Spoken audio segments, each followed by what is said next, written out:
Tous les dimanches, le débrief éco de la semaine en partenariat avec le Cercle des économistes. Bonsoir Emmanuel Cuny. Bonsoir Mélodie, bonsoir à tous. Il a été beaucoup question d'Europe cette semaine. Comment la relancer? Faut-il quitter l'euro pour sauver l'Europe? C'est le premier débat ce soir. Oui, l'Europe qui a occupé la semaine à travers 3 événements finalement. Il y a eu le discours sur l'état de l'Union du président de la Commission européenne Jean-Claude Juncker, c'était mercredi.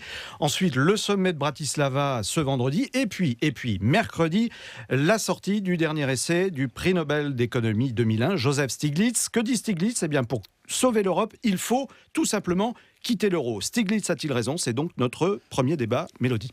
Et pour débattre ce soir, face à face, Philippe Aghion, professeur au Collège de France qui représente le Cercle des économistes. Bonsoir. Bonsoir. Et Benjamin Coriat, professeur à l'université, représentant le think tank Les Économistes Atterrés. Bonsoir. Bonsoir. Pour lancer ce premier débat, je vous propose d'écouter Joseph Stiglitz lui-même. Il était l'invité de l'Écho au micro de Jean Limarie sur France Info. C'était lundi dernier. Mais ce que j'explique dans mon livre, c'est que le problème fondamental de la zone euro, eh bien, c'est la monnaie unique, l'euro. Les réglementations, les institutions qui gèrent l'euro et les politiques qui sont menées, eh bien, ont entraîné la stagnation économique en Europe, l'incapacité à envisager une reprise après la crise de 2008, la crise de l'euro. Et du reste, l'Europe a de plus en plus de mal à réagir aux autres crises, notamment la crise migratoire. Voilà, donc Joseph Stiglitz, l'euro, source de tous nos maux. On tire un trait sur la monnaie unique. D'accord, pas d'accord, Philippe Aghion? Je veux dire, mon opinion de Stiglitz, je suis un grand admirateur de Stiglitz pour les travaux qu'il a fait sur l'économie de l'information, les travaux qui lui ont donné le prix Nobel. Mais je suis beaucoup moins impressionné par les déclarations que fait souvent Stiglitz sur la politique économique depuis qu'il a eu le prix Nobel. Donc pas d'accord. C'est pas le seul. Voilà. On peut s'interroger sur l'opportunité qu'il y avait de créer l'euro au départ. C'est-à-dire que c'est vrai qu'on pensait que l'euro allait stimuler la croissance et la convergence entre les pays. Et c'est vrai que de ce point de vue-là, eh bien, on n'a pas observé que l'euro a été une zone de croissance et que ça a stimulé la convergence. Au contraire, ça a stimulé la divergence entre les pays. Donc c'est vrai que l'euro n'a pas donné les résultats qu'on espérait. Mais maintenant, ça c'est une chose. L'autre chose, c'est de savoir maintenant que nous y sommes, est-ce qu'on peut quitter l'euro? Mais quitter l'euro, ça serait vraiment engranger une dynamique, en fait, qui déferait l'Union européenne. Et là, c'est très dangereux. Même des gens comme Chevènement disent on ne peut pas sauter d'un avion en marche. Donc Philippe Aghion, non à la sortie de l'euro. Certainement non à la sortie de l'euro. Ça serait faire le jeu de Madame Le Pen. Benjamin Coriat pour les économistes atterrés. Oui, écoutez, j'aurais souhaité pouvoir dire certainement non à la sortie de l'euro, puisque j'étais un défenseur de l'euro pendant très longtemps. Oui. Mais il ne fait pas l'ombre d'un doute que l'euro est mal construit. Les conditions pour une monnaie unique ne sont absolument pas réunies, et aux différentes échéances qui auraient permis éventuellement de refonder l'euro, en particulier la crise de 2008, on a renforcé au contraire ce qui le rend totalement inopérant et ce qui accroît les divergences. On a mis la charrue avant les bœufs? Pas forcément, on n'a pas forcément mis la charrue avant les bœufs, mais on a mis les bœufs sans la charrue. Et donc, ça tire rien du tout. Pour être tout à fait clair, hein, on ne fait pas une monnaie unique, juste pour nos auditeurs, on ne fait pas une monnaie unique si on n'a pas un minimum d'harmonisation sociale, si on n'a pas un minimum d'harmonisation fiscale, si on n'a pas un minimum de budget commun. On n'a absolument pas ces 3 choses-là. Et donc, ce qui devait arriver arriva, ça a explosé. Alors, qu'est-ce qu'on fait aujourd'hui? On en sort de l'euro, Benjamin Coriat? Alors écoutez, des deux choses l'une. D'accord ou pas avec Stiglitz? D'accord avec Stiglitz quand il dit ou plus d'euros ou moins d'euros. Mais on ne peut pas rester comme ça. Alors, ma préférence irait vers plus d'euros, c'est-à-dire vers les 3 directions que j'ai indiquées tout à l'heure. Mais comme il faut bien voir qu'on a affaire à des dirigeants qui sont totalement incapable de faire plus d'euros, alors la question se pose de savoir comment faire moins d'euros, sachant, et là je ne serai pas nécessairement en désaccord avec vous, que faire moins d'euros sans disloquer l'Europe, c'est pas très simple. Mais comment dire, on ne peut pas rester dans l'état où on est, on ne peut pas. Alors Philippe Aghion, le Cercle des économistes, Harvard et également le Collège de France. Oui, je suis tout à fait d'accord avec ce que vient de dire Benjamin Coriat, on ne peut pas rester là où on est maintenant. Donc c'est effectivement, on en fait moins, on en fait plus. Moi je pense qu'il y a des choses qu'on n'a pas essayées. Et je pense qu'il y a un problème de confiance entre la France et l'Allemagne. Je pense que l'Allemagne attend de la France un certain nombre de réformes. Mais la France dit que ces réformes sont très douloureuses. On peut pas, il faut les faire de manière acceptable socialement. Et on a besoin de les accompagner d'un stimulus macroéconomique, vous voyez, de politique stimulante. Et je pense que les deux ont raison. Et je pense qu'il y a la possibilité de négocier, de dire voilà, nous sommes prêts à faire des réformes, ce que fait Renzi en Italie. Mais Renzi, ça lui donne une voix pour dire maintenant, j'ai besoin qu'on m'aide sur mes problèmes de dette et j'ai besoin de plus de dynamisme macroéconomique en Europe parce que j'ai fait des réformes structurelles, parce que j'ai réformé le marché du travail. Ça veut dire quoi et je concrètement ? pense qu'on peut aller dans une logique comme ça. Benjamin Coriat, ça veut dire quoi concrètement ? On crée un noyau dur entre les meilleurs et puis on laisse la zone marque, on laisse les Allemands se débrouiller avec leur monnaie ? Non, je pense que la solution n'est pas de ce côté. Mais bon, pour reprendre l'exemple de Renzi, Renzi a fait une réforme du marché du travail qui donne des résultats extrêmement mitigés. Ça, c'est le moins qu'on puisse dire. Parce qu'il a le problème des dettes. Et personne ne vient à son aide. Non, pour le moment, Renzi vient de déclarer que le sommet de Bratislava s'est fait entre Merkel et François Hollande et qu'il refuse de participer à une conférence de presse avec eux parce qu'ils ne partagent pas leur point de vue. Donc, vous voyez bien que les promesses éventuelles, à supposer même que la solution soit une réforme du marché du travail, ce que je ne crois pas. Je pense que la question, c'est la relance, c'est de la politique industrielle européenne, on va en parler tout à l'heure. Je pense que c'est de l'harmonisation fiscale, de l'harmonisation sociale. Écoutez, l'Allemagne a aujourd'hui 9% d'excédent budgétaire. Elle est 3%, pas d'excédent budgétaire, d'excédent de son commerce extérieur. Elle est 3% au-dessus de ce qui est toléré. Ça veut dire qu'elle devrait faire faire de la relance interne. Donc faire plus d'efforts. Ne le fait pas. Aider ses partenaires. Philippe Aghion, si on continue comme ça, on va à la fracasse totale. Je pense que tout n'a pas été essayé pour établir une confiance franco-allemande. Je pense que si nous faisions sérieusement certaines réformes, nous pourrions obtenir des Allemands qu'ils lâchent la bride sur le plan de la macroéconomie et qu'ils laissent l'inflation filer chez eux, qu'ils stimulent davantage leur demande intérieure. Je crois que ça peut être fait. J'ai fait des études avec des amis qui montrent que les deux sont complémentaires, c'est-à-dire avoir des marchés plus dynamiques et une politique macro, ça va ensemble et ça peut être la base d'impact entre la France et l'Allemagne. En fait, il n'y a pas vraiment de débat, vous êtes d'accord, mais il faut qu'on avance quand même dans l'esprit commun. Moi, je ne dirais pas que la solution est du côté des réformes du marché du travail. On aura l'occasion d'y revenir. De la relance. Mais bon, les deux. On aura l'occasion d'y revenir. Merci. Benjamin Coriat, Philippe Aghion, restez avec nous. Le débrief éco continue dans 2 minutes. Le débrief éco avec celle-ci.fr, la solution Internet et mobile pour piloter l'activité et développer la croissance de votre entreprise. Celle-ci, SE2L-SY. Au salon des véhicules de loisirs. Dis donc, le salon international des camping-cars, caravanes et mobil-homes de Paris de Bourget, c'est à partir du 24 septembre. On y va ensemble en camping-car ? Ah oui, bonne idée. En plus, tu verras, c'est très facile d'accès et surtout, il y a le village camping-car. Ah ouais, ça c'est vraiment bien. Et le soir, on en profitera pour aller au dîner-spectacle. C'est toujours super sympa. Du 24 septembre au 2 octobre, découvrez le plus grand choix en France de camping-cars, caravanes et mobil-homes au salon des véhicules de loisirs de Paris-le-Bourget.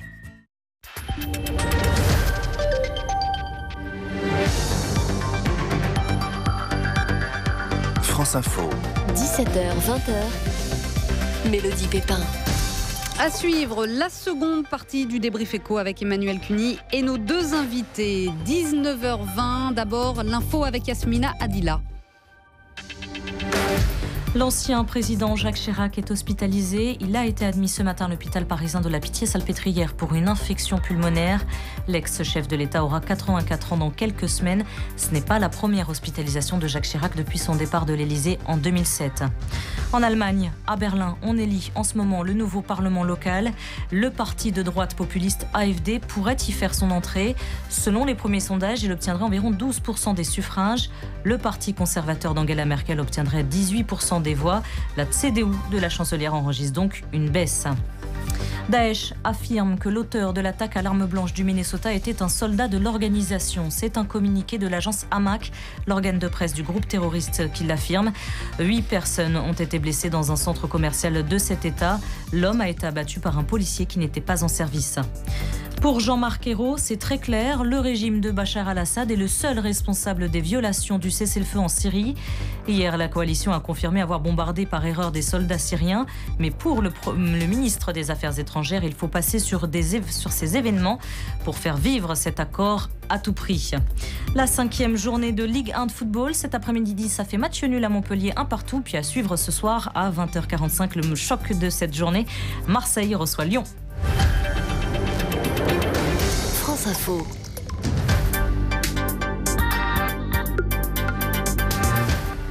Comme promis, le débrief éco, deuxième partie, en compagnie d'Emmanuel Cuny et nos invités sur France Info. Philippe Aguillon, professeur au Collège de France pour le Cercle des économistes. Benjamin Coréat pour les économistes atterrés. Deuxième débat, deuxième sujet, la politique industrielle en France. Y a-t-il encore une politique industrielle en France ? Samedi prochain, Belfort sera ville morte pour protester contre les projets du groupe Alstom qui a annoncé la fermeture de l'usine locale.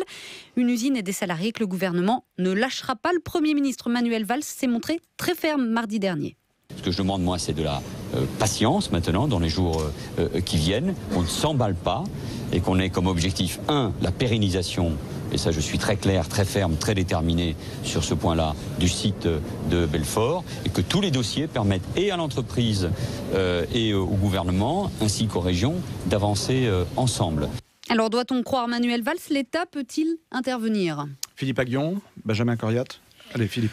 Je pense que l'État peut intervenir en donnant avec les commandes de la SNCF notamment, pour augmenter les commandes d'Alstom. Donc ça, c'est ce qu'ils font d'ailleurs. Donc là, il y a des leviers d'intervention. Je crois qu'il y a un rôle de l'État pour aider à préserver l'emploi. En même temps, il faut pousser à l'innovation. C'est-à-dire qu'il y a quand même un problème. C'est-à-dire qu'il y a une entreprise qui s'appelle Vossloh qui a fait des progrès en fret, locomotive de fret. Et si vous voulez, vous avez les problèmes de grandes boîtes. Il faut à la fois pousser, préserver l'emploi auquel la SNCF a commandé des Obama et General Motors. C'est-à-dire que vous voulez préserver l'emploi et en même temps pousser à innover. L'idée n'est pas de préserver ce qui n'innove pas. Donc il y a les deux bouts à tenir. Et puis en même temps, une politique industrielle, ça doit aider les petites entreprises et les nouveaux entrants. Alors quand vous dites quand même que la SNCF, sur conseil de l'État, peut commander, la SNCF n'a plus d'argent non plus. Donc c'est un peu un problème. Benjamin Coréat. Non, c'est pas tout à fait vrai. La SNCF a évidemment des problèmes de trésorerie qui s'expliquent pour... Très sérieux. Oui, pour des raisons. Mais de toute façon, elle achète des trains. Donc la question c'est, va-t-elle les acheter à Alstom ou pas ? Mais moi, exactement. Mais je voudrais élever un tout petit peu le débat. Parce que la situation dans laquelle on est, c'est que l'État français est tout le temps en train de courir après des entreprises qui sont mises en faillite. Exactement, ça n'arrête pas. Vous avez vous-même parlé de Veolia qui recède un certain nombre de ses activités. Areva, l'éolien également. Oui, exactement. Bien. Donc, il y a vraiment un vrai problème. Alors, le problème, c'est quoi ? Le problème, c'est qu'il faut cesser de courir derrière et qu'il faut, dans ce pays, recommencer à penser à avoir une politique industrielle. Ce qui tient lieu aujourd'hui d'alpha et d'oméga de politique industrielle, c'est l'absence de politique industrielle. Depuis combien de temps ? Depuis au moins 25 ans. D'accord, donc c'est pas qu'un quinquennat. Non, mais je voudrais quand même le dire. Oui, bien sûr. Non, mais je voudrais quand même le dire. Ce qui en tient lieu, c'est une politique qui consiste à remettre les clés du camion aux entreprises, si je peux dire, à travers le CICE et à travers le crédit d'impôt recherche. Bien, nous voyons que ces politiques ne permettent absolument pas de maintenir les territoires en existence. On a le nez sur le guidon et on ne fait rien pour avancer. On est en désindustrialisation accélérée, il faut faire quelque chose. Je crois qu'il y a un défi, si vous voulez. C'est-à-dire que le choix, vous voyez, il y a deux extrêmes. Il y a d'abord garder la politique industrielle du temps de De Gaulle, le vieux colbertisme. C'est-à-dire, on aidait les grandes entreprises existantes, les champions existants, qu'ils innovent ou qu'ils innovent pas. Ensuite, il y a des gens qui ont l'optique opposée de dire on croit dans la concurrence, et donc comme on croit dans la concurrence, plus de ce qu'on appelle ciblage vertical, plus de politique sectorielle, d'accord ? Et moi, je crois beaucoup qu'on peut rénover la politique industrielle, c'est-à-dire avoir une politique où on aide des secteurs porteurs, mais on le fait d'une manière compatible avec la concurrence. Alors, ça veut dire quoi ? Concrètement, qu'est-ce que vous faites ? On aide les nouveaux entrants, c'est pas que les grosses firmes qu'on aide, on aide les petits, on aide ceux qui essayent d'entrer. Oui, et ceux qui essayent d'entrer sur le marché. Et donc, pour préserver la concurrence, parce que je crois que c'est très important, parce que l'innovation, parce qu'on est dans une économie d'innovation, l'innovation a besoin de concurrence. Donc, il faut faire de la politique industrielle d'une manière qui soit compatible avec la concurrence. Et donc, il faut réinventer la politique industrielle, la rendre compatible avec les petites firmes, les nouveaux entrants, etc. Est-ce qu'on peut tout attendre pour autant de la part de l'État, Benjamin Coréat ? Est-ce que finalement, il n'y a pas un problème de capitaine d'industrie ? Est-ce qu'on a encore aujourd'hui les grands patrons qu'il faut en France ? Est-ce qu'on a encore de vrais capitaines d'industrie? Écoutez, je ne poserai pas les problèmes dans ces termes, mais je vais quand même répondre à ces questions. Est-ce qu'il faut tout attendre de l'État? Certainement pas. Est-ce que pour autant l'État n'a pas un rôle à faire et à jouer? Évidemment, oui. Et en particulier, prenons cette grande question qui est celle de la transition écologique, de la transition énergétique. On voit bien qu'on est complètement à la traîne. On est à moins 24% de nos objectifs en ce qui concerne, par exemple, les énergies renouvelables. Bien. Donc, l'État doit ouvrir un front. Alors, je ne suis pas du tout en désaccord avec le fait que les petites, les moyennes entreprises, etc., les innovantes ou pas nécessairement innovantes, c'est là qu'ils créent l'emploi d'ailleurs. Doivent trouver leur place. Bien entendu, doivent trouver leur place. Les grands groupes aujourd'hui. Doivent trouver leur place. Mais comment dire, si l'État, y compris par des grands investissements, n'ouvre pas une voie, ne stabilise pas un avenir, il ne va rien se passer. Et c'est parce que l'État, c'est là-dessus que je pense qu'il y a un point central, c'est parce que l'État envoie des signaux extrêmement clairs sur le fait qu'il va s'engager dans une direction, qu'il y aura des budgets, qu'il y aura les régions, etc., par exemple sur la transition énergétique, qu'on verra du coup les entreprises investir. Tant que l'État n'ouvre rien, les entreprises n'investissent pas. Philippe Aghion, État aveugle? Je partage totalement ce point de vue. L'État doit être très volontaire de dire, voilà, il y a des secteurs porteurs, je vais aider ces secteurs-là, mais je vais le faire d'une manière qui donne la chance aux petits. C'est plus la politique, j'aide les grands groupes et après il y a les filières et les grands groupes se débrouillent avec les petits. On fait ça de manière renouvelée, mais par exemple, le climat, c'est très important. Il faut pousser l'innovation verte, par exemple. L'innovation n'est pas verte spontanément. Mélodie. On disait État aveugle, mais est-ce que c'est pas un État incompétent finalement? Moi, je crois pas que c'est État incompétent. Si, il y a un vrai problème. Là où vous avez raison, c'est qu'on a démantelé des savoir-faire à l'intérieur du ministère de l'Industrie, à l'intérieur des régions, etc., parce qu'on fait plus de politique industrielle. Mais c'est pas la question centrale. La question centrale, c'est que l'État a intériorisé qu'il n'a plus rien à faire en matière de politique industrielle. L'État est devenu, j'ai envie de dire, consubstantiellement néolibéral. C'est ça le problème. Cela dit, aujourd'hui, la question de l'emploi, elle est dans les services. Elle n'est plus dans l'industrie. On le sait très bien. Elle est dans les deux, parce que vous n'aurez pas un certain nombre de services à valeur ajoutée qui comptent si vous n'avez pas le savoir-faire industriel. Philippe Aghion pour le dernier mot. Juste l'Allemagne, par exemple. Vous savez, il y a ce qu'on appelle la chaîne de valeur, vous voyez, de la recherche-développement jusqu'en bas. Eh bien, les Allemands, ils ont délocalisé certains segments productifs pour valoriser d'autres segments productifs. Et ils l'ont fait parce qu'ils ont une politique industrielle, aussi une politique éducative et active du marché du travail qui ont permis cela. Ils sont beaucoup moins timides que nous là-dessus. Ne pas abandonner l'industrie. Merci messieurs, le débrief éco c'est terminé. Merci Philippe Aghion pour le Cercle des économistes. Merci Benjamin Coriat pour les économistes atterrés et merci à vous Emmanuel Cuny. À la semaine prochaine. À la semaine prochaine.